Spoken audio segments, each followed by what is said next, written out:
What's going on, guys? Here's my run and gun sports videographer kit for 2024. Let's get right into it.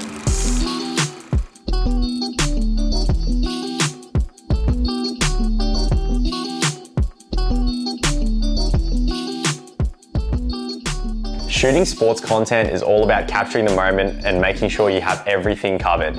Shooting video and photo is a request that a lot of clients have, and I'm trying to tailor in both of my builds to basically make this easy for you guys to digest. So first of all, this is the first main build that we're gonna go through. So the main camera build. We're gonna start off with the Sony a7S III main camera build. So I'm gonna break this down into two things. One is the specs and why I chose it, and two are all the separate attachments on this camera. Starting off with the specs of the camera can shoot up to 4K 120 FPS, which for sports is amazing if you wanna get slow motion reels or anything slow motion and extreme slow motion. On top of that, you can shoot up to 10-bit 422 120 FPS, which basically means you have way more dynamic range in color grading and post. I previously came from the Sony a7 III, which is amazing for video. When you have that next level up, which is the a7S III, a big thing I want to mention is the dual ISO, the dual native ISO when shooting in picture profiles. So the picture profile and the log I shoot in is S-Log3. This is just way better in post for color grading, and you have way more range to play with. Dual native ISO in the Sony a7S III is 640 to 12,800. You can push that ISO limit up if you're shooting in dark places or if you're shooting at nighttime. This thing is amazing, and it also has the capabilities of shooting 120 FPS on top of that is so good. So now we're gonna go delve into the separate attachments for this beast. So for the cage of the camera, I'm using the small rig master kit with a V-mount battery plate and a base plate with rod clamps. The V-mount battery helps you shoot a full day without having to change any batteries. And this is a huge thing in sport because you don't want to change batteries or a battery dies when you're about to shoot an amazing moment. I'm using the small rig 99 battery. This thing lasts around 8 to 9 hours, and I've had no faults with it. Charges super fast too. On top of all of this, for the top mount, I use a small round grip with the Atmos Ninja monitor and with the additional batteries on the back. This is super, super amazing, and just having that low grip to get those low angles is amazing for different sorts of sports. So now we're going to talk about these babies, SD cards. So I've recently bought the CF Express 160 gigabyte Lexar Professional SD card.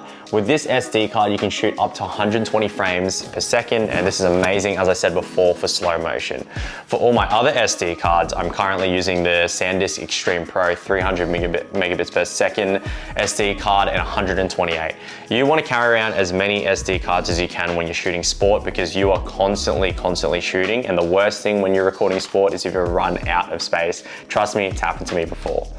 Now we're going to talk about the separate parts of the camera, which are the lenses. We're going to start off with the Telephoto 70-200 2.8 G Master. The 70-200 is the main lens I have on this camera the whole time. If I'm doing whole game coverage, being able to be halfway across the field and see when people are playing or about to shoot is amazing. Being able to zoom all the way across the field, super amazing. The image stabilization and also the image quality in this lens is insane. Everything about this lens is just your go-to for a zoom lens. For a zoom lens, you'll see a lot of sports videographers will have this 70-200 2.8 G Master, and that's just because this is your go-to lens for everything sports related. You need one of these lenses on the field. There's a button on the 70-200 that I want to talk about. It is this button here on the side. If you have a player in frame and you want to be focusing on him while you're on 2.8 aperture and another player's about to run in it, hold this button and it will keep that person in frame. It is super amazing if you're shooting anything with cars, all things sports. But yeah, 70-200 telephoto lens, this is the first lens on the block.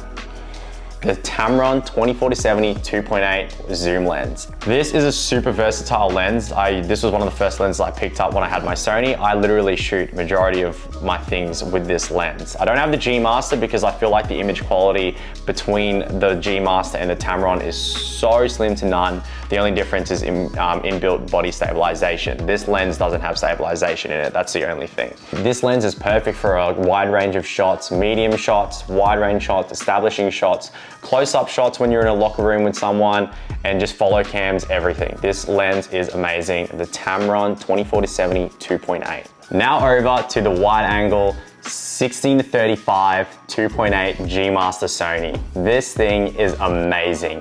The image stabilization in this is so good. When you're literally running and you have a handheld rig on, it doesn't even shake. You can't even see it. In post, you can put even more stabilization and it will even come up with amazing clips like this. Perfect with run out with teams, establishing shots, and just wide angles of any sort of sports. This thing is a great addition to your camera bag. We've gone over a telephoto lens, a zoom lens, a wide angle lens. Now it is time for the prime lens. This is a 50mm 1.8, the nifty 50. This lens is amazing for detail shots. There is no image stabilization in this, but this is amazing for detail shots and really up close with amazing bokeh in behind. It is super, super clear and so good for portraits with videos and anything related with detail shots. The Nifty 50 is a great addition. You can pick one of these up for like 150 AUD and it is an amazing lens. I used this lens on my very first camera and I had to do a full shoot on it and it did wonders. This thing is a great addition for a price. Now onto another lens that a lot of videographers don't actually use. It is the TOKINA fisheye 10-17 wide angle. 10-17 fisheye, it distorts the image and it looks amazing. I used to film a lot of skateboarding and I can say that skateboarding, snowboarding and surfing, they rule with the fisheye. It's a very common look in that sort of style of filming. But using the fisheye in games like basketball is really cool. Taking photos with the TOKINA fisheye is really cool. Yeah, I think this is a little hidden gem. I've broken the autofocus on this, so it's all manual focus, but the TOKINA fisheye is an amazing addition to my camera bag. I'm gonna discuss my drone that I use. I wasn't gonna put this in, but I think aerial shots in a lot of sports videography does help if you're doing a narrative piece. Yeah, this is really good. I use the Mavic Air 2S. The reason I'm getting this, look how small this is compared to my hand. It is awesome, it's great, shoots up to 4K 120 FPS, so I can slow down the footage in post. It's tiny, the bag's tiny, I can almost fit this into my camera bag itself. It's great. And I can also shoot log in this. But yeah, that's that. The gimbal, the Zhiyun crane, I used to use this thing for a lot of videos for sports. This thing's great having a gimbal if you're doing running out shots and you want to really have a stable footage. This thing is great to your list. Typically I shoot a lot of my stuff handheld now, it's just more versatile, but if I have a Cam B, I'll put this on it and do more shots on that. It's really cool. This thing is probably like 7 years old. It looks destroyed, but yeah, I use this like crazy. The Zhiyun crane. The second thing I'm gonna show you is the Ajna backpack. This thing is amazing. It's got little grips at the front. This is what I'll hook a tripod to. I'll show you how I do that. And then I'll kind of work around the bag. So I'll get my tripod for running gun. You will need a tripod when you're shooting. So what I'll do is I'll extend one leg, lace it through, push it down and just zip it in. That's one tripod on there. Keep in mind these two little attachments, there's two on the side, so you can put that in here. We've got pockets on each side, fits amazing stuff in it. But yeah, I'll have this on there. Just literally buckle it like that, take it off, and that's it. So the f-stop Ajna, I'm going to talk about the ICU in the inside. So this is the best part of the bag. Keep in mind, a little disclaimer, you have to buy the ICU separately. It doesn't come with the bag. So I'll zip it up. It's a back attachment. So when you're wearing this, this is on your back, which is awesome. Let's open it up. This is my current ICU setup. It's super messy because nothing is in there, but I'll show you how I typically pack my bag. So first of all, my main camera slot will be for my camera. This will go in right here. Sits perfectly there. After that, I'll have my ND filters. These will all go on the ND filter slot right here. I've got my TOKINA fisheye lens. I've got a dedicated spot for that. And then my little nifty 50, I've got a little spot for this too. This middle section I used to use for my secondary camera until I got the other attachment, but for now what I can do is put my drone in there, which is amazing. Fits into the ICU. Got my mics, as I was saying before. These will typically go here. For my Atmos monitor, this little thing, I use this little attachment. What I kept with these is the box that it came with. The reason why I kept that is because it fits everything in it perfectly with two batteries, and it has the little self styrofoam thing that you put on the top. Place that there. You get the Atmos Shinobi 4K, which is this here. And it fits in this little ICU department at the top. So there's a whole different section here that fits this whole box in perfectly. There's the monitor and all my lenses. I can fit another 70 to 200 in there. But yeah, that is the Ajna Daily. It's amazing. I'll see it soon. Now, this is my second carry case that I was talking to you guys about. I will show you what I've done with this case, why it's so amazing. But yeah, let's get started. So, inside of this thing, you just pop it up.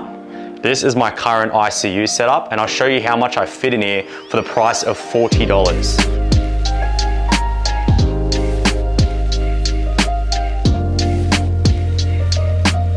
Shut it, lock it up, good to go.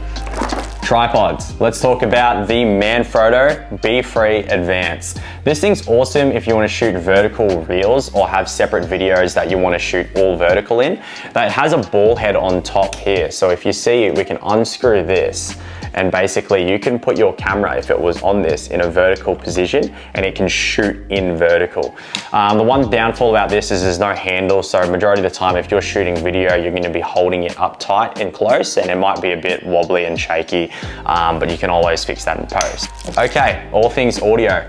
For a lot of my games, if I'm not doing a narrative piece and I want to do something a bit fun for socials, for example, like a voiceover or a mic'd up series, I will use the Rode Wireless Go.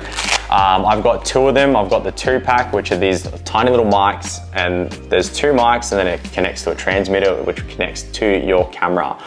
I'm using one and this is the audio from it right now. Filters, I have a range of filters, but I'm currently using the 2 moment filters, the Cine Bloom diffusion filters. I've got these on all lenses and sizes. These are great for if you want a bit of that film look, which is a current look right now. I'm using one on this lens right now. You can see it kind of looks a bit bloomed out, and it's got that dreamy effect to this lens.